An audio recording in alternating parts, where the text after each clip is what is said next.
Hello my dear friends, कैसे हो आप लोग। उम्मीद करता हूँ आप लोग अच्छे और स्वस्थ होंगे। आज मैं आप लोगों को जीके के साथ मोस्ट इम्पोर्टेंट प्रश्न को बताएंगे जो आपके हर एक एग्जाम में पूछा जाता है, पहले भी पूछा गया और आगे भी पूछा जाएगा। इसलिए आज का क्लास बहुत ही बेहतरीन होने वाला है आप लोगों के लिए। आइए हम लोग आज की क्लास को शुरू करते हैं। उससे पहले अगर आप चैनल पर नए हैं तो चैनल को सब्सक्राइब कर लीजिए ताकि आपको इसी तरह आगे का क्लास कंटिन्यू मिलता रहे। पहला क्वेश्चन है, लिंगराज मंदिर भारत के निम्नलिखित में से किस राज्य में स्थित है। आपको ऑप्शन दिया गया है, तमिलनाडु दिया गया है, इसके बाद कर्नाटक दिया गया है, इसके बाद महाराष्ट्र दिया गया है, इसके बाद उड़ीसा दिया गया है। तो आप लोगों को पता होनी चाहिए लिंगराज मंदिर भारत के किस राज्य में स्थित है। इसका सही आंसर हो जाएगा option number D, Orissa. Lingaraj मंदिर भारत के उड़ीसा राज्य में स्थित है। इसके बारे में आप लोगों को और भी जानकारी होनी चाहिए जो आपके एग्ज़ाम के लिए इम्पोर्टेंट है। समझिए, यहाँ पे लिंगराज मंदिर भारत के उड़ीसा राज्य की राजधानी भुवनेश्वर में स्थित है। यह भुवनेश्वर का मुख्य मंदिर है तथा इस नगर के प्राचीनतम मंदिरों में से एक है। यह भगवान शिव को समर्पित मंदिर है। ये पॉइंट आपके लिए बहुत इम्पोर्टेंट है। यह भगवान शिव को समर्पित मंदिर है। ठीक है, इतना ही आप लोगों को समझना है लिंगराज मंदिर के बारे में। ठीक है, अगला क्वेश्चन को देखिए और उसको समझिए। अगला क्वेश्चन है, किस भारतीय स्वतंत्रता सेनानी को भारत का बिस्मार्क भी कहा जाता है। ये प्रश्न एसएससी सीएचएसएल एग्जाम 2022 में पूछा हुआ प्रश्न है। आपको ऑप्शन दिया गया है। ऑप्शन ए में महात्मा गांधी दिया गया है, इसके बाद जवाहरलाल नेहरू दिया गया, इसके बाद लाल बहादुर शास्त्री दिया गया है, इसके बाद सरदार वल्लभ भाई पटेल दिया गया है। तो इसका राइट आंसर क्या हो जाएगा। इसका सही आंसर हो जाएगा option number D, Sardar Vallabh भाई पटेल को भारत का बिस्मार्क कहा जाता है। इसके बारे में और भी जानकारी होनी चाहिए आप लोगों को। समझिए आगे। समझिए, यहाँ पे वल्लभ भाई पटेल को भारत के लौह पुरुष के रूप में जाना जाता है। ये पॉइंट आपके लिए बहुत इम्पोर्टेंट है। लौह पुरुष के नाम से किसे जाना जाता है, ये भी प्रश्न आपसे पूछा जा सकता है। तो इसका भी आंसर होगा सरदार वल्लभ भाई पटेल को ही लौह पुरुष के नाम से जाना जाता है। उन्हें भारत के बिस्मार्क के रूप में भी जाना जाता है क्योंकि उन्होंने भारत को एकजुट करने में एक प्रमुख भूमिका निभाई थी। भारत के लोगों को एकजुट करने का श्रेय किसे दिया जाता है, सरदार वल्लभ भाई पटेल को दिया जाता है। इसलिए इसे भारत के बिस्मार्क के रूप में जाना जाता है। समझ में आ गया यहाँ तक। अगला प्रश्न को समझिए अब।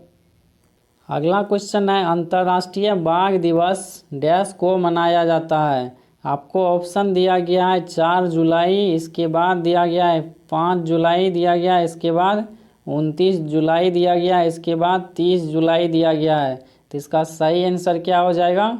इसका सही आंसर हो जाएगा ऑप्शन नंबर सी, 29 जुलाई को मनाया जाता है अंतर्राष्ट्रीय बाघ दिवस।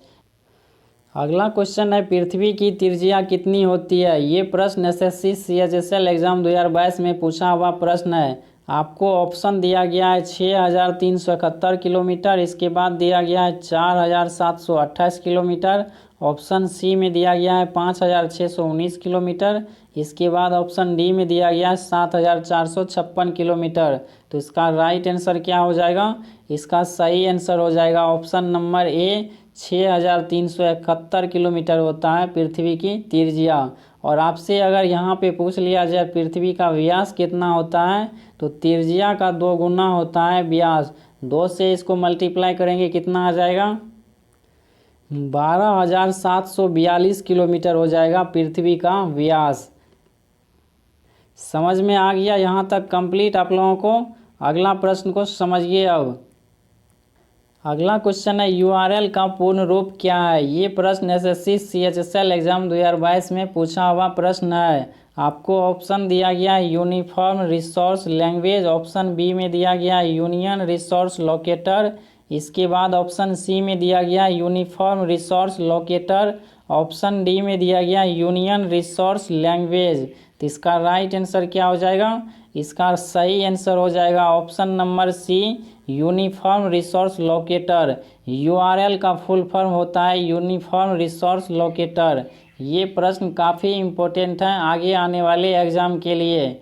ठीक है, समझ में आ गया अच्छी तरह से। अगला प्रश्न को समझिए। अब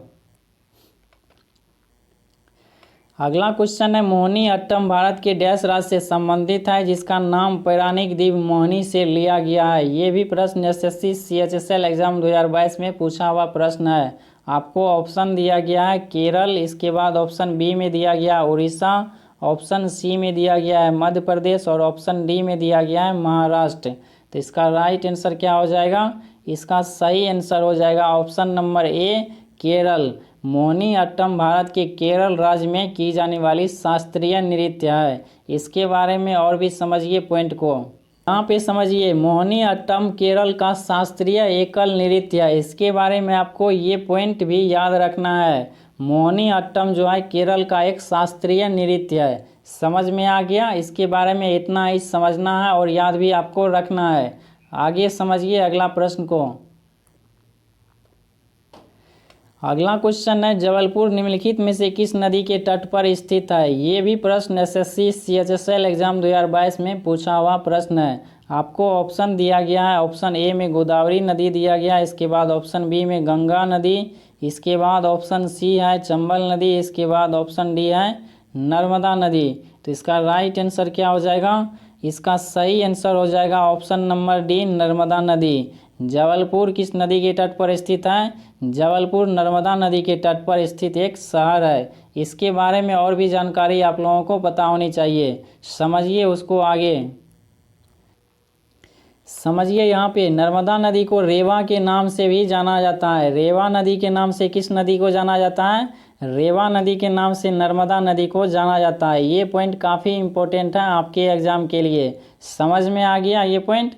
आगे समझिए। अब मध्य प्रदेश राज्य में इसके विशाल योगदान के कारण इसे मध्य प्रदेश की जीवन रेखा भी कहा जाता है। मध्य प्रदेश की जीवन रेखा किस नदी को कहा जाता है?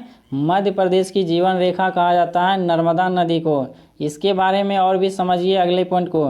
नर्मदा नदी पर सबसे प्रसिद्ध जलप्रपात कौन सा है? अगर ये प्रश्न पूछा जाए तो आपका आंसर क्या होगा? आपका आंसर होना चाहिए धुआंधार जलप्रपात स्थित है नर्मदा नदी पर सबसे प्रसिद्ध जलप्रपात है ये। समझ में आ गया यहाँ तक? आज जितने भी क्वेश्चन करवाए हैं वो सभी क्वेश्चन आपके एग्जाम के लिए बहुत इंपॉर्टेंट हैं। इस क्लास में इतना ही। मिलते हैं हम लोग अगले क्लास में बेहतरीन क्वेश्चन के साथ। तब तक के लिए चैनल पे नया है तो चैनल को सब्सक्राइब कर लीजिए और वीडियो को लाइक एंड शेयर कीजिए।